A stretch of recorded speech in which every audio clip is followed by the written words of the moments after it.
Ladies and gentlemen and raster designers, we're going to do part 3, extra credit, your favorite part. All right, you get extra credit for saving assets in an assets folder. All right, so let me give you an example of this. So, all right, so I'm going to add this picture of AirPods, okay? And so again, you don't right click on this and save it, you click on it and it gets bigger over here, and then you right click and you say save image as, and then I'm going to go to my folder with my name on it. I'm going to go into Creative Computers.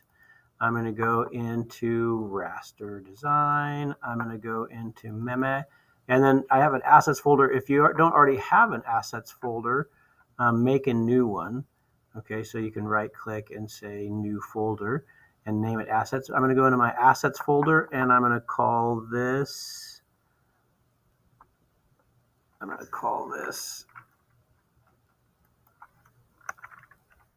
AirPods. And then I'm going to hit save. And I don't know if this is going to work because it's a web BP. So this is a bad example. Let's see if it'll let me. I might actually have to copy the image and do it that way. But let's see. Let's see if it'll let us add them in. So let's zoom in here. I'm going to click on this. I'm going to zoom in a little bit. And let's go File, Place, and go into Assets. And yeah, so there's an extra step for using a WebP in Photoshop, and I'm not going to show you on this one. So right now, then I'm just going to go Control V, or I'm going to go Edit, Paste, and there. Whoo, they're big. So I'm going to double click on them, and I'm going to press Control and T, and I'm going to hit Shift, and I'm going to shrink these down so it's a little bit more manageable. Okay, and then they get fat unless I hit Shift. So I'm using Shift to constrain the proportions. I'm going to hit Enter to do that. Okay, so let's go back. Let's jump back to our thingamajigger here, our spiel here. All right, so if you save any of the assets in the assets folder, you get extra credit. Okay, if you take a picture and use it for the main background, so for example, if instead of getting this picture off the internet, I took a picture and got it in here, that's extra credit. Now, you can take it with your cell phone. You can borrow one of my cameras. It's up to you. And you're just if you don't know how to do it, you're just going to have to ask me for help. I'm not going to do that as part of this video. All right, next, let's keep going. All right, so you can take a picture and add it as an element to the background and name the layer well. All right, let's see what that looks like.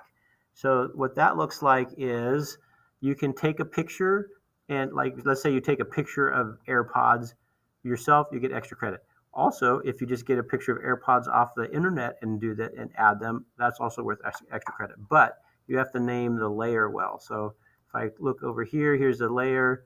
I double click on that and I'm going to call this. So you have to name the layer. And again, the layers are nice because you can turn them on and off. All right, let's keep looking at what is worth points. Now, name the layer well. If you add internet artwork or your own artwork to the original picture, be sure to put it on a separate layer so that you are doing non-destructive editing. Name the layer well. All right, what are we talking about with non-destructive editing? Well, here's what we're talking about.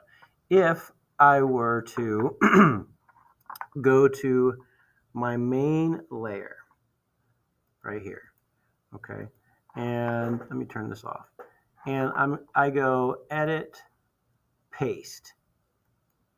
Okay, and I just destroyed the pixels of that layer, right? So this picture is now destroyed, and I can't get it back if I go too far. So no, for me, I haven't gone too far, so I can go Control Z and undo that.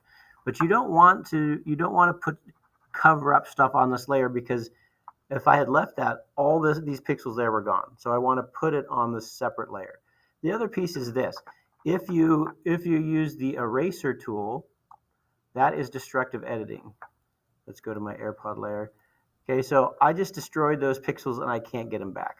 Okay, unless I hit Control Z really quickly right after I do it. So instead, what we're going to do is non-destructive editing. So what I'm going to do is I'm going to zoom in here.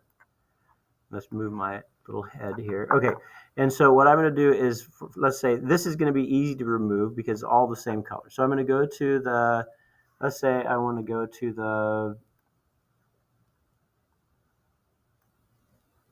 I'm going to go to the quick selection tool, and I just click, and it's getting too much stuff. Oh, that didn't work. All right, so let's hit select, deselect. This color and this color are too close. So what I'm going to do, let's go to the magic wand, and I'm going to change the tolerance to 2, which means it's not going to select a whole lot of stuff. And so I'm going to click, and there, so it's selected by color, all this stuff, and it didn't select this stuff. Okay, so if I had increased the tolerance, it would have gotten more stuff. Anyway, I'll help you with that individually. All right, so what I can do now is I can go to the mask tool, and I'm going to click like, oh, haha, let's go edit, undo.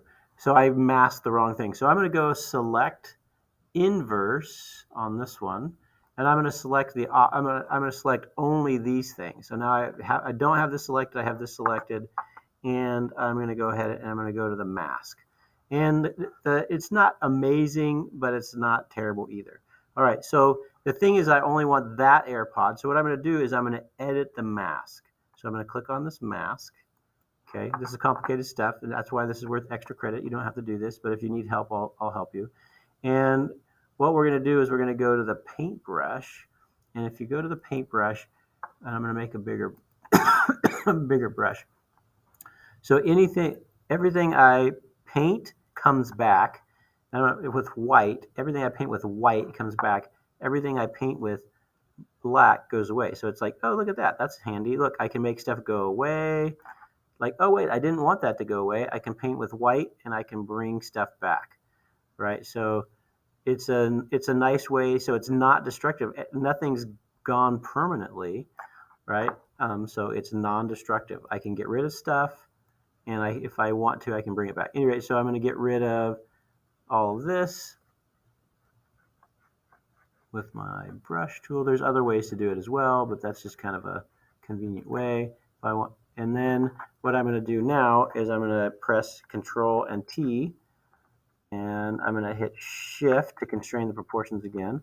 I'm going to shrink this down, and I'm going to move it, and I'm going to shrink it down, and I'm going to move it until I get just the right size, shrink it down, and I'm going to move it, and I'm going to hit Enter to make those changes permanent.